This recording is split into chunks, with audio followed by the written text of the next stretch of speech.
VII engaged the kingdom in disastrous adventures overseas, but the Abbot Suger maintained the cohesion and activity of the country in the name of the monarch. And France's luck, repeatedly, was to have between the end of the 12th and the beginning of the 14th centuries 3 sovereigns of exceptional talent, each one blessed by a long reign. 43 years, 41 years, and 29 years respectively on the throne, so that their main designs could be rendered irreversible. 3 men of most different natures and virtues, but all 3 very much in another league compared to any other king. Philip II, Augustus, master craftsman of history, began to build the unity of his native land literally in stone, building around and beyond the royal possessions. Saint Louis, enlightened by devotion, began to establish the unity of law, building upon royal justice. Philip the Fair, superior statesman, began to lay down the unity of the state, building on royal administration. Not one of them was overly worried about pleasing the people, but more concerned with being both active and effective. Each one of them had to swallow the bitter draught of unpopularity. But they were more sorely missed after their death than they had been disparaged, mocked, or hated while they were alive.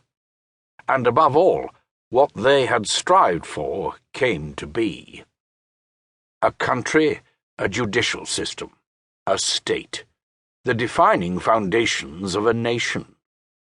Under these 3 supreme artisans of the idea of France, the country emerged from the age of potentiality. Self-aware, France was establishing itself in the Western world as an indisputable and soon-to-be preeminent reality. With 22 million inhabitants, its borders well guarded, an army that could be called up quickly, feudal lords kept at heel, constituencies perfectly controlled, roads safe, trade flourishing, what other Christian country could compare itself to France, and which would not be envious of it? The people complained, of course, feeling controlled by a hand they considered too firm. Later they would moan a good deal more when delivered up to hands too soft or too deranged. With the death of Philip the Fair, suddenly the idea of France cracked. The long succession of good fortune was broken.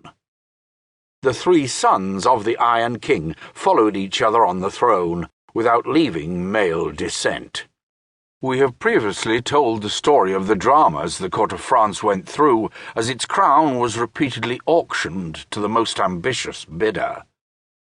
4 kings committed to the grave in the space of 14 years.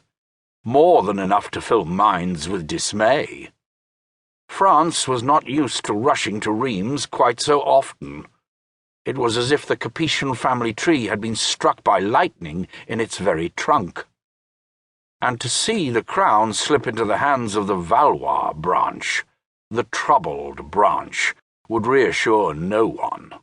Ostentatious, impulsive, enormously presumptuous princes, all form and no substance, the Valois imagined that all they had to do was smile to make the kingdom happy. Their predecessors mistook themselves for France itself. They mistook France for the idea they had of themselves. After the curse of rapid demise came the curse of mediocrity. The first of the Valois, Philip VI, called the Found King, in other words the upstart, had a 10-year period during which he might have been able to secure his power base, but then, at the end of this time, his first cousin Edward III of England resolved to open the dynastic feud. He declared himself entitled King of France, which allowed him to rally, in Flanders, Brittany, Saintonge, and Aquitaine, all those who had grounds for complaint with the new regime, including leaders of towns and feudal overlords. Faced with a more effective monarch, the Englishman would most probably have continued to dither.